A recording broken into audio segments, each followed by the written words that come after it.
Happy birthday, Papa. I'm so glad that we can all be together, at least half of us, in Arizona to celebrate you. And we all just wanted to say a few words to let you know how wonderful you are and how grateful we are that you are the patriarch of our family. Hannah wanted us to record a video for your birthday. And I kept looking for the one that made me look like a 35-year-old, but somehow ended up with this old lady. Hi, Lyle, and happy birthday. It's a privilege on your birthday to get to tell you some of the things I admire about you. Hey, Papa. It's Aaron. Happy 85th birthday. Happy birthday, Papa. We just all wanted to say a few words of encouragement and tell you how special we think you are. Happy birthday, Papa. I love you so much, and I've always felt so blessed to have had your example to look up to as a man of God who isn't afraid of hard work. Lots and lots of memories, of course. I've been around for 60 of your 85 years. And so some of them are funny, some of them are of us butting heads, some of them are of us flattening out sheets of wrapping paper and cutting cardboard so that I could get settled in this house. Theme is you've always been there for us. We've always been able to count on you. You've lived out a life of integrity and generosity in front of us, set an example for me and for my children that has just been an honor to be your daughter.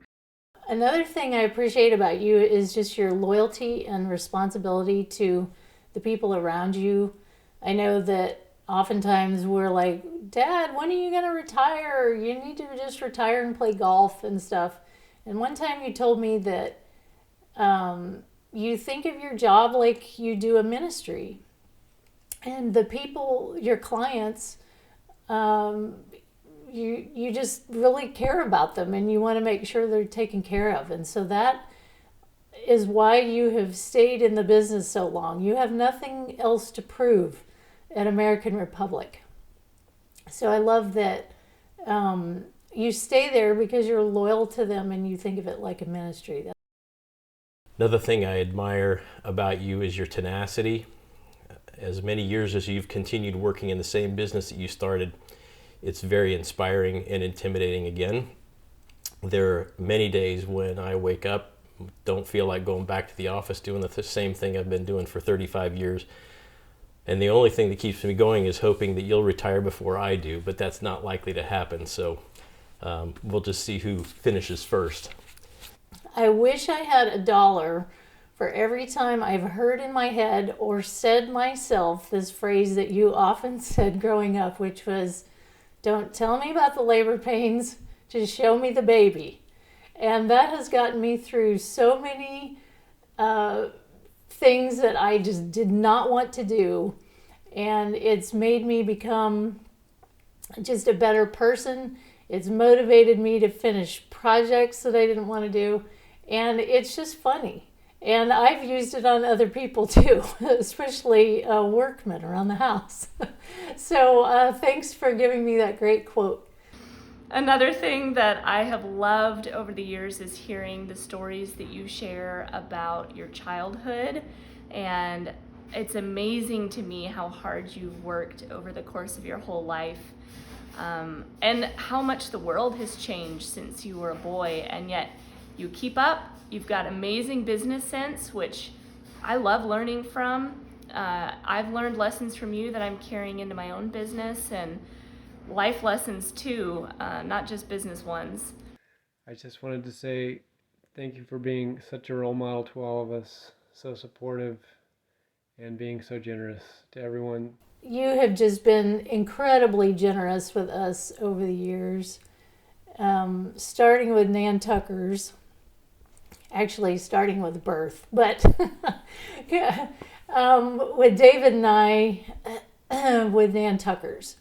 And just, you've been so generous with your time and advice and money and everything else. But the part that I love about your generosity is you want to see everybody succeed. yes, you want to be number one and you're competitive and you go for it, but you also know that giving other people a leg up makes all of us better. So thank you for that reminder that I think that is the measure of a big man is to not have to put others down to make himself look good. So kudos to you, Dad. I appreciate it.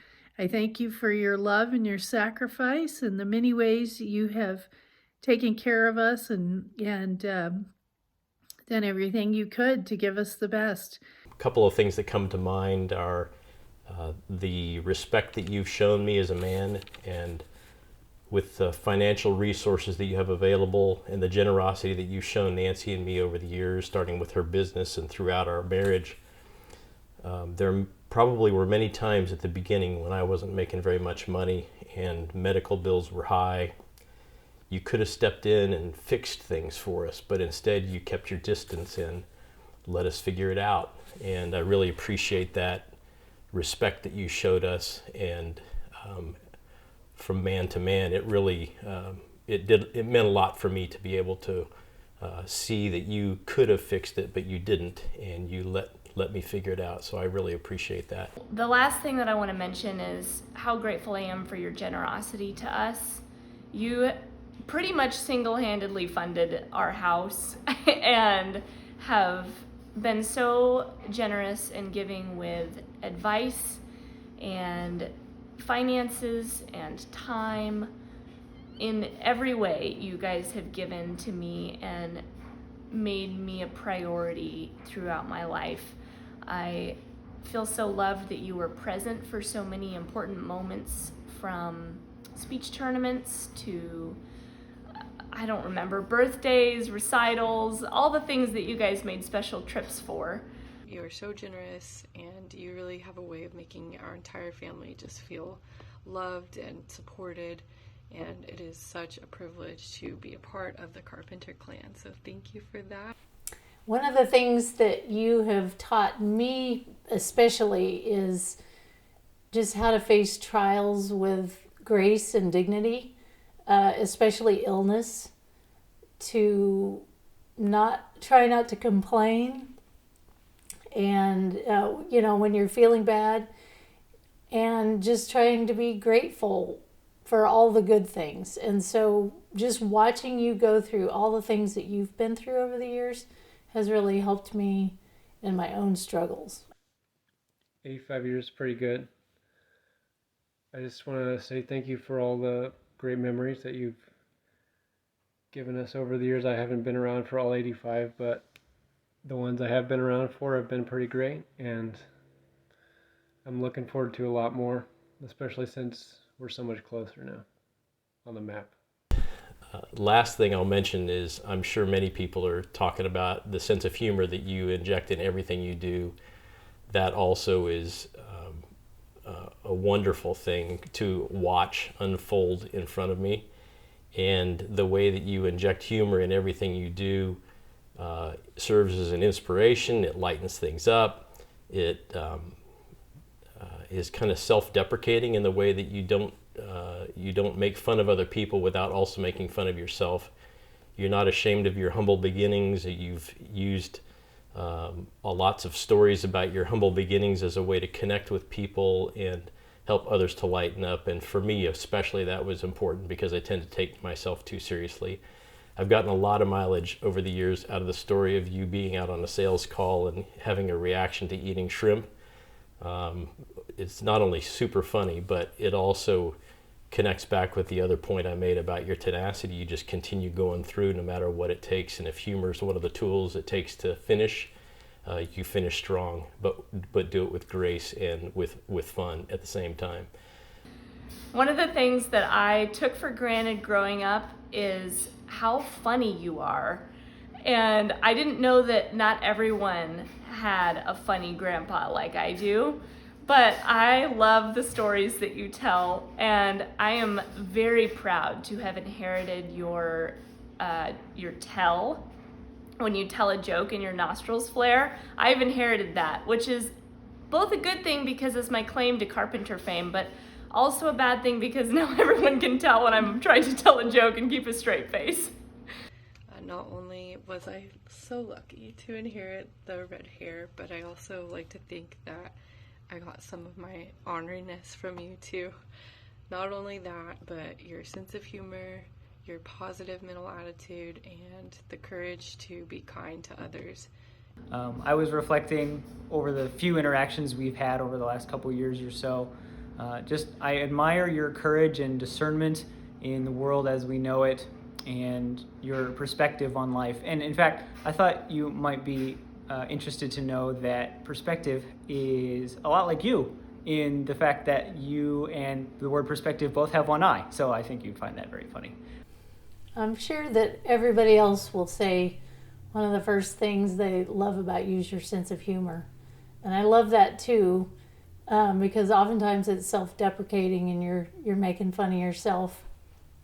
But the thing I love about it is that you just teach us all not to take life too seriously, and you use your sense of humor to put people at ease. So I love that about you, Dad. So thanks for letting me continue to be part of the family. I hope you have a wonderful birthday, and we're grateful to be able to spend it with you. Happy birthday. You have been an incredible grandfather to me, and I'm so glad that we can celebrate this milestone birthday with you. Happy 85th, Papa. I love you. I hope you have a wonderful birthday, and I can't wait to see you again. I love you. We love you a lot. Thank you for being in our lives, and I am looking forward to seeing you here in a very little bit. Love you. So yeah, have a great birthday and see you soon. I hope you have a wonderful day, and I look forward to celebrating with you the next time we're together. Love you. I just want to say I love you and happy 85th birthday.